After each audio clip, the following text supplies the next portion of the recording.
বীরভূমে বিজেপি নেতা কর্মীদের বুকে লাথি মারার হুমকি দিলেন বীরভূমের জেলা পরিষদের সভাধিপতি কাজল শেখ। গত শনিবার বিজেপির পক্ষ থেকে সিউড়ি প্রশাসনিক ভবনে ডেপুটেশন দিতে গিয়ে রাজ্যের মুখ্যমন্ত্রী মমতা ব্যানার্জির ছবি ও ব্যানারগুলিতে বিজেপি কর্মীরা কালিমা লিপ্ত করে। তারই প্রতিবাদে বীরভূম জেলা তৃণমূলের কোর কমিটির নির্দেশে আজ সোমবার বিকেলে নানুর বিধানসভার কীর্ণাহারে তৃণমূলের প্রতিবাদ ও ধিক্কার মিছিল করা হয়, যার নেতৃত্বে ছিলেন বীরভূম জেলা পরিষদের সভাধিপতি কাজল শেখ। ধিক্কার মিছিল শেষে বক্তব্য রাখতে গিয়ে কাজল শেখের বিস্ফোরক মন্তব্য। কাজল শেখ বলেন, গত শনিবার বীরভূম জেলা পরিষদ বন্ধ ছিল বলে উপস্থিত তিনি ছিলেন না। দিনটি শনিবার না হয়ে যদি সোমবার, বুধবার, শুক্রবার হতো তাহলে বুকে লাথি মেরে বুকের হাড়গুলো ভেঙে দিতাম। এভাবে বিজেপি নেতাদের হুঁশিয়ারি বীরভূম জেলা পরিষদের সভাধিপতি কাজল শেখের। সেই দিনটা ছিল শনিবার।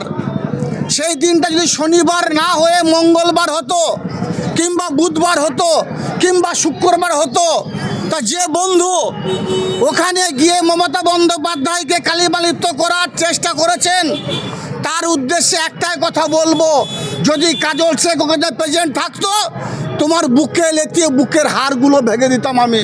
কারণ মমতা বন্দ্যোপাধ্যায় বাংলার মানুষের হাসি ফুটিয়েছে। হিন্দু, মুসলমান, শিখ, খ্রিস্টান, ইসাই সমস্ত সম্পদে মানুষকে এক ছাতা তলায় রেখেছে। সেই মমতা বন্দ্যোপাধ্যায়কে তুমি কালিমালিপ্ত করতে চাইছো। যে মমতা বন্দ্যোপাধ্যায় লক্ষ্মীর ভাণ্ডার, তোমার বাড়ির মা বোনরা পরিষেবা নিচ্ছে, যে মমতা বন্দ্যোপাধ্যায়ের একের পর এক জনমুখী প্রকল্প বাস্তবায়িত করেছেন, সেই পরিষেবাগুলো তুমি নিচ্ছ।